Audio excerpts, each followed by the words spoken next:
এখন আর ওই পরিবারের কিছু করার নেই। আরজিকর হাসপাতালে নির্যাতিতার পরিবার নিয়ে আবার বিস্ফোরক উদয়ন গুহ। পরিবারের সিবিআই চেয়েছিল, কিন্তু সিবিআই কিছুই প্রমাণ করতে পারেনি, যে কারণে মামলাটিতে ফাঁসি হলো না। রাজ্য সরকার ফাঁসির জন্য আবেদন জানিয়েছে হাইকোর্টে। এখন আর পরিবারের কিছু করার নেই। এখন গোটাটাই সরকার ও আদালতের হাতে। মালদা কলেজের একটি ভবন উদ্বোধন করতে এসে একথা বলেন রাজ্যের উত্তরবঙ্গ উন্নয়ন দপ্তরের মন্ত্রী উদয়ন গুহ। কি মানে এটা নিয়ে কি বলার আছে? কোনো বলার মানে কেউ যদি ওতে আনন্দ লাভ করে তা আমাদের কারো আনন্দে বিয়ে করতে পারি, নষ্ট করতে পারি না। কেউ ওরা যদি বলে বা শুভেন্দু যদি বলে ওটাতে আনন্দ পায়, তো এটা ওর ব্যাপার। ও চাপ সৃষ্টি করলো আর মাননীয় মুখ্যমন্ত্রী 24 ঘন্টার মধ্যে জমি দিয়ে দিলেন। ব্যাপারটা অত সহজও নয়, কারণ এটা একটা প্রসেসের মধ্যে দিয়ে যায়।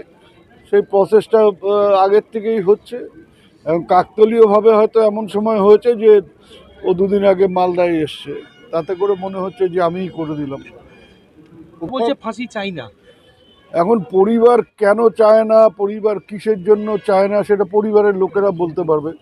তবে কেস যখন একবার হয়ে যায় না, এই ক্রিমিনাল কেসগুলো যখন একবার হয়ে যায়, তখন আর পরিবারের কোনো কিছু থাকে না। এটা স্টেট ভার্সাস যে যার বিরুদ্ধে অভিযোগ তার কেস। সেখানে পরিবারের কোনো বলার কিছু থাকে না। আমি কি চাইছি না চাইছি বা কি আমার প্রয়োজন, সেটা তার কথার কোনো মূল্য থাকে না। এটা পুরো ব্যাপারটা একদিকে সরকার, আর একদিকে হচ্ছে অভিযুক্ত। পরিবারকে কি প্রভোগ করা হচ্ছে কোনো জায়গা থেকে, কি মনে হয়? এটা পরিবারের লোকেরা বলতে হবে, কারণ ওনারা বিভিন্ন সময় বিভিন্ন কথা বলেছেন। ওনারাই সিবিআই দাবি করেছিলেন, রাজ্য পুলিশের উপর ভরসা রাখতে পারেননি এবং তার ফলে সিবিআই হয়েছে। কোর্টের তত্ত্বাবধানে এটা তদন্ত হয়েছে।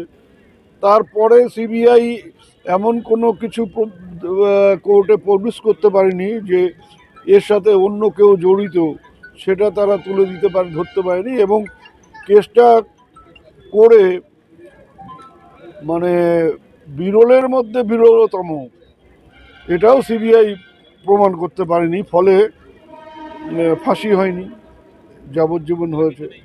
এখন রাজ্য সরকার এবং সিবিআই তারা অ্যাপিল করেছে যে ফাঁসির জন্য।